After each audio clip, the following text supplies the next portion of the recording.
The question I want to start with is how many people have actually saved $1 million for retirement? Well, according to the Federal Reserve, only about 10% have, and that means that 90% they don't have the 1.8 million that BlackRock says you need, or the 3 million that Susie Orman says you need, or the 5 million we've talked about that before that Kevin O'Leary talks about. Yet, with all that in mind, a new survey by the Employee Benefit Research Institute, 70% of people still say they're confident they're going to have enough money for retirement. So I have to wonder, how do you guys, how does the team at America's Retirement Headquarters help people become confident about how much money they need in retirement? I think that overwhelming majority of people we meet with want to gain that confidence about knowing what their retirement looks like, and we absolutely can help them figure out what their number is. And when you look at those numbers in that example, it ranges anywhere from $1 million all the way up to $5 million, and I guess it depends upon again, where you live, what your lifestyle looks like, what your living expenses look like. I would say a good example of this is somebody that recently came into the office. She's a longtime listener of the radio show and also enjoys our YouTube channel, and came in really kind of wanting to get that question answered. How confident can she be about her retirement? Asking her when she wanted to retire, and really said as soon as possible. And so what we did is first of all, we explained to her what is called our retirement team action plan. So with our retirement team action plan, to help answer that question for an individual, what we do is we gather a lot of information on our data intake form. That's going to be, your dates of birth. It's going to be your personal savings, maybe investment statements, insurances, things like what your reliable sources of income would be, either a pension or Social Security. And then we take and we do an analysis of their individual situation. And the team stands for taxes, estate planning, asset protection, and money management.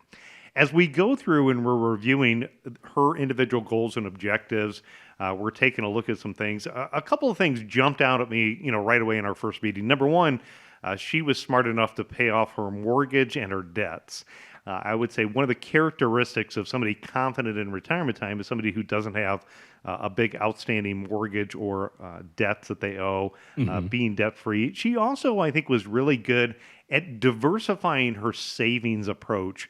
She had some money in FDIC insured bank CDs, so she had some money that was principally protected, and then she had money in her company-sponsored retirement account that's more in the market for equity-type growth, kind of a blend overall. And so as I go through the retirement team action plan, what we're looking at is we're looking at taxes. What could be the most efficient way to take and distribute those assets? Maybe it's a combination of taking money from some in her retirement accounts, or some of it also in personal savings that she had on the outside. Again, doing consulting work with either her CPA or utilizing one of our CPAs, just to make sure that we cross the T's, dot the I's, and look at the numbers when we run the retirement roadmap for her on taxes. From estate planning, noticed that she didn't have an estate plan set up in place. Now, there are a couple of good online services that are pretty economical for a lot of folks, that things are pretty straightforward. Some of those more do-it-yourself type services online, I think, can be a great way to do it. Or we also have some recommendations of a couple local attorneys that we work with here. She'd rather sit down face to face. But in my opinion, no matter how big or small your financial assets are, everybody needs to have an estate plan put in place, dealing with things like incapacity issues and making sure that your wishes are carried out the way that you want. The asset protection part, is kind of a two-pronged approach in her situation, and that is one, she's going to be transitioning over to Medicare later this year, figuring out how to enroll in Medicare, and also then determining whether she should get a supplement or take an advantage of plan, knowing what her situation is. And the second part of it is, taking a look at, she's not married, has two children. But being not married and a single individual here in the state of Ohio, in a situation of a nursing home, it's not very friendly what happens in that situation, meaning that, the nursing home is going to want them to spend down their entire life savings before Medicaid would kick in. The good news is she's still fairly young and healthy, and at the age of 64, she has options and choices available on how to protect her assets without buying traditional long-term care. The fourth part of that team action plan is the M, or money management. And when we look at the money management, what we're doing is we're trying to determine, does she have what we consider to be proper portfolio optimization? She's going to be retiring from the healthcare field. So we talked a little bit about, if you think of the last 20 or 30 years in the healthcare industry, the advancements that have been made, similar advancements we've seen in the financial services industry, meaning we can utilize the technology today to put her portfolio in our system to look for portfolio optimization, also to help her understand the level of risk that she's taking. Really happy to see the market's been so cooperative this year. But, when you think of investing, buy low, sell high, with the markets at record high, now's a good time where investors really should understand, if and when things get bad, what is the downside risk in the portfolio, and making sure that that risk level lines up with who you are as an investor. If not, you could be the type of investor that, changes courses after the fact, which is a bad strategy to do, of making changes after the market goes down. We put all of those summary of observations, ultimately sharing with her areas that we believe that we can add value to what she's doing. And also we identify any traps or what's called blind spots that maybe she needs to be aware of. Answering the question of how much money do you need, what we have is we have our independent income system calculator. So the independent income system is our unique methodology and philosophy that talks about, how to position those assets to transition into retirement to give you things like reliable income. If you have Social Security as a reliable income source, if you have a pension, and maybe there's a gap between what your minimum monthly income needs are, talking about strategies to fund that.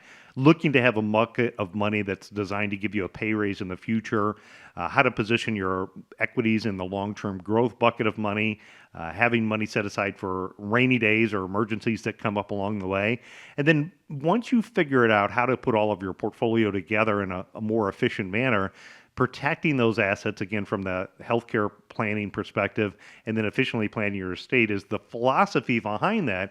And what we can do is we can take somebody's situation, we can plug all those numbers in our independent income system calculator and give them exactly what that number is.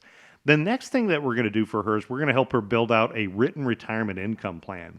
And within the written retirement income plan, what we're going to do is we're going to take all that information and we're going to run an analysis, and we're going to see, out of the 2,000 or 3,000 possible scenarios that could happen in retirement time, like, what if the market crashed right when she retired? Or what if healthcare costs go up in the future? Or what if Social Security is not able to provide 100% of the benefits, kind of like what they say?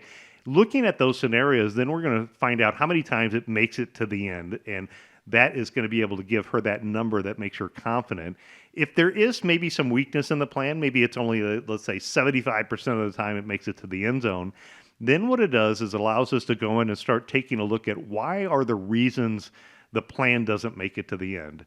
If you know that information, then you can make a more intelligent decision about what type of financial products could be the right investments to add into a portfolio versus just buying an investment based upon past performance. Example there, if a major stock market loss in the early years of retirement would be one of the reasons why it significantly decreases her probability of success, we know there's financial products out there that don't have stock market risk. On the flip end of the scale, sometimes you look at portfolios and they're too conservative. They need to have more growth in the portfolio. Or you could look at things like a longevity list.